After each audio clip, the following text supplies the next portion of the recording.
Welcome back to Blood Moon, Rise of Chen, Episode 6. Viewer discretion is advised. The industrial district remained under police lockdown long after the clans had disappeared into the shadows. Red and blue emergency lights reflected off shattered windows and cracked pavement. Human authorities believed the destruction was the result of illegal weapons trafficking. They would never understand how close they had come to witnessing a war older than their civilization. High above the chaos, Chen stood on the rooftop of a neighboring building, watching in silence. The wind carried the scent of smoke, gasoline, and something else that only he could detect. It carried the scent of the hunters. They had retreated quickly, but they had not erased themselves completely. Their movements left traces in the air like invisible fingerprints. Kai closed his eyes and inhaled deeply, isolating the sharp metallic undertone unique to Shadowline's equipment. They were organized. They were disciplined. And they had known exactly where to strike. Behind him, the sound of measured footsteps approached. Leader Han stepped onto the rooftop without hesitation. Even in human form, he carried the presence of something immense and dangerous. "You should not linger," Han said. "The authorities will expand their search radius." Kai did not turn immediately. "They tracked me." Han did not deny it. "Yes," he replied. "They did not attack randomly. They moved with purpose." Kai finally faced him. "Someone told them what I am." Han's jaw tightened slightly. "The clans do not share secrets with humans." "That is not what I asked," Kai said calmly. For a moment, the two of them simply studied each other. The city lights reflected faintly in Han's hardened eyes. "You believe one of us betrayed you?" Han said. "I believe information traveled," Kai answered. "Information does not travel alone." Han folded his arms across his chest. Accusations fracture alliances. The wind intensified between them, carrying tension along with it. Han exhaled slowly. "Shadowline has hunted our kind for decades. They study patterns. They monitor unexplained incidents. Your public duel and the assassination attempt created noise. Noise attracts attention." Kai considered that carefully. "It explains awareness," he said. "It does not explain containment equipment designed specifically for a hybrid." Han's silence lasted longer this time. That was answer enough. 2 hours later, Kai entered the lower chambers beneath the Iron Fang territory. The underground corridors were carved through reinforced concrete and steel, forming a hidden network that extended beneath multiple city blocks. The clans had gathered again, but this time there were no spectators, only leaders. Matriarch Lian stood near a large metal table displaying maps of the city. Elder Zhao remained partially in shadow near the far wall. Elder Ming positioned himself beside Kai without speaking. Leader Han addressed them all. "Shadowline has escalated," Han said. "They deployed hybrid suppression tools. That knowledge is restricted." Matriarch Lian's expression remained composed. "Restricted knowledge has been accessed before." Elder Zhao's thin smile barely shifted. "Information leaks rarely occur without incentive." Kai stepped forward. "Then we identify the incentive," he said. Han looked at him directly. "And how do you propose we do that?" Kai pointed to the digital projection on the metal table. The hunters retreated in a structured formation. They had an extraction point prepared in advance. It means they staged nearby before the attack. If we track that staging area, we find their operational base. Matriarch Lian raised an eyebrow slightly. "And if it is a trap, then we spring it deliberately," Kai answered. The room grew quiet. Zhao's eyes sharpened with interest. "You are proposing to hunt the hunters?" "I'm proposing that we stop waiting," Kai said evenly. Ming finally spoke. "Reckless aggression will expose us further."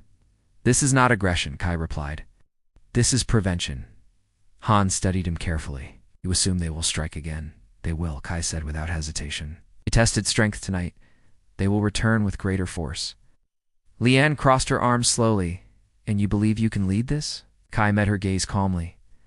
"I believe standing still will get us killed." Silence stretched across the chamber. Then Han nodded once. "You will not go alone," Han said. "Each clan will send one operative."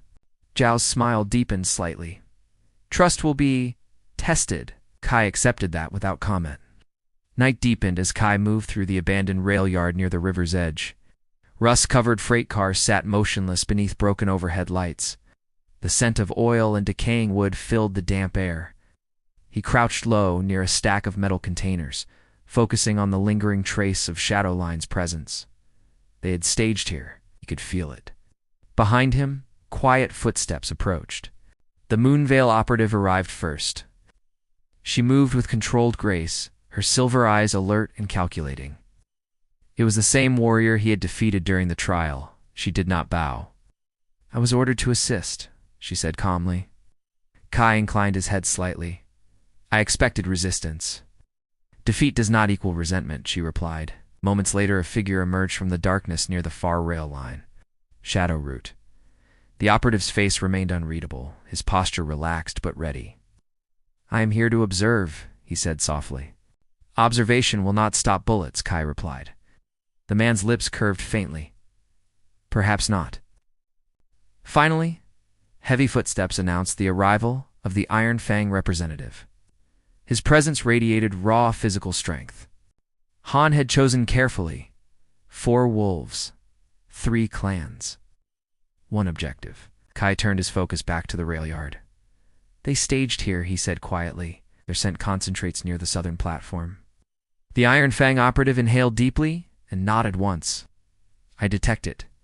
Moonveil's warrior stepped forward and touched the metal railing lightly. "There are tire impressions leading toward the river road." Shadowroot crouched and brushed his fingers across faint boot marks embedded in dust. "Recent." Kai's pulse remained steady. "They will not expect us to move this quickly," he said. "We advance quietly. No shifting unless necessary. If we encounter resistance, we neutralize efficiently." Moonveil's warrior studied him briefly. "You speak like a commander." "I speak like someone who does not want another warehouse burning," Kai answered. Without further debate, they moved. The abandoned shipping facility near the river stood silent beneath flickering floodlights. Large steel doors remained partially open, revealing dim interior corridors. Kai signaled for them to split positions around the entrance. He entered first. Inside, the air smelled faintly of antiseptic chemicals and metal. Temporary equipment had been installed recently. Portable power units hummed quietly near stacked crates. Folding table held several open cases containing ammunition and silver restraints. Shadowline had not fully evacuated. They had repositioned. Kai gestured toward the elevated walkway above. A hunter emerged, rifle raised. Kai reacted instantly, closing the distance before the man could fire. He struck upward with his forearm, redirecting the barrel toward the ceiling as the rifle discharged. Moonveil's warrior flowed past Kai and disabled the hunter with a precise strike to the neck. More movement echoed from deeper inside. Shadowroot vanished into the darker corridor without a sound. The Iron Fang operative advanced directly, drawing enemy fire intentionally to create distraction. Gunshots echoed sharply within the metal structure. Kai moved between support beams, using cover intelligently rather than charging blindly. 2 hunters advanced together in coordinated formation. Kai stepped forward and grabbed a hanging chain from a nearby cargo hoist. He swung it sharply toward the nearest hunter's rifle, entangling the barrel before yanking hard. The weapon tore free from the man's grip. The second hunter fired. The round grazed Kai's shoulder, burning as it passed. He ignored the pain and surged forward, driving his elbow into the shooter's chest plate with enough force to crack the reinforced armor beneath. The hunter staggered backward.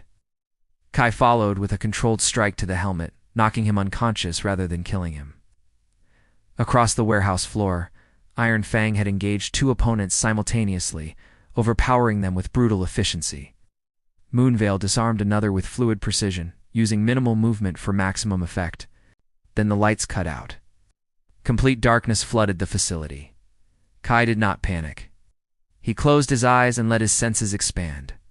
Heartbeats echoed like drums within the enclosed space. Footsteps shifted on metal flooring above. Mechanical whir activated somewhere ahead. Shadowroot's voice emerged softly from the darkness. Ambush. A hidden turret activated near the far wall, spraying silver rounds across the warehouse floor. Kai dove behind a steel crate, calculating angles rapidly. The turret tracked movement. It relied on motion sensors. Kai inhaled slowly and waited. When the turret shifted toward Iron Fang's position, Kai sprinted in a low arc along the blind zone beneath its rotation radius. He reached the base of the mounted device and leaped upward, gripping the barrel with both hands.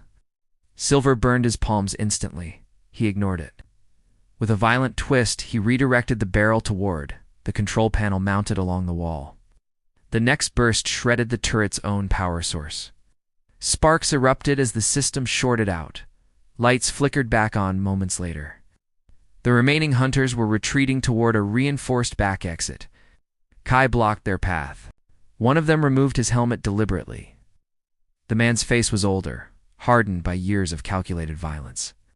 "You are more valuable alive than dead," the hunter said calmly. Kai stepped closer. "You underestimated us." The hunter smiled faintly. "No, we confirmed what we suspected." He pressed a device at his wrist.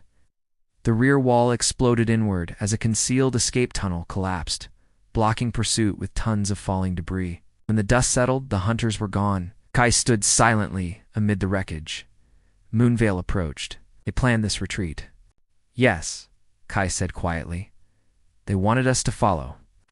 Shadowroot reappeared beside him. "They gathered more data tonight."